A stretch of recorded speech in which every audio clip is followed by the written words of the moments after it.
रहीम today Pakistan के साथ मैं कैसर अजीज़ आपकी खिदमत में हाजिर हूँ। सामीन, आज हमारा मौजू ये है कि सेहत कार्ड में बतौर ख़ानदान सरबराह अपने आप को रजिस्टर कराने का तरीक़ाकार।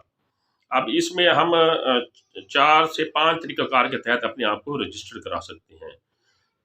नंबर 1, मैं पहले आपको ये बताऊँगा कि एक ख़ानदान मियाँ बीवी और उसके गैर शादीशुदा बच्चों पर मुश्तमिल होता है और इनका जो सरबराह होता है वो ख़ावंद होता है, बच्चों का जो वालिद होता है वो इसका सरबराह होता है। नंबर 2, बेवा होने की सूरत में बेवा ख़ानदान की सरबराह बन सकती है। अगर किसी खातून का हस्बैंड फ़ौत हो गया है तो वो नादरा में उसका डेथ सर्टिफ़िकेट देकर ख़ानदान की खुद सरबराह बन सकती है और गैर शादीशुदा बच्चे उनके ख़ानदान में शामिल हो सकते हैं उस बेवा के। नंबर 3, तलाक़ याफ़्ता होने की सूरत में मुत्तलका खातून और उसके गैर शादीशुदा बच्चे अगर नादरा के रिकॉर्ड में अपनी वालदा के नाम के साथ रजिस्टर्ड हैं, माँ के नाम के साथ रजिस्टर हैं, तो वो तलाक़ याफ़्ता खातून अपने घर की सरबराह भी बन सकती है और उसके गैर शादीशुदा बच्चे इस सेहत कार्ड से मुस्तफ़ीद हो सकते हैं।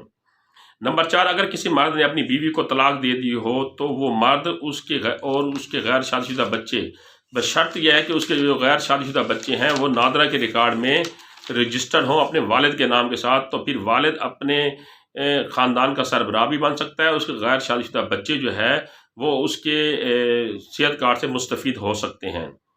और नंबर 5, एक से ज़ायद शादियों की सूरत में उसकी तमाम बीवियां और उसके तमाम गैर शादीशुदा बच्चे जो है वो उस मर्द के ज़ेर कफ़ालत होंगे। उस मर्द के सेहत कार्ड के ऊपर वो बच्चे और वो तमाम बीवियां इलाज करा सकती हैं क्योंकि वो अपने ख़ानदान का सरबराह होगा। तो इस बारे में आपने मज़ीद कोई सवाल पूछना हो तो मैंने हेल्पलाइन नंबर डिस्क्रिप्शन में दे दी है। डिस्क्रिप्शन में जाकर आप हेल्पलाइन नंबर पे कॉल कर सकते हैं और मुझसे यूट्यूब चैनल पे भी आप कोई भी सवाल पूछ सकते हैं। इंशाल्लाह अगली मालूमाती वीडियो के साथ फिर हाज़िर होऊंगा। तब तक के लिए अल्लाह हाफ़िज़।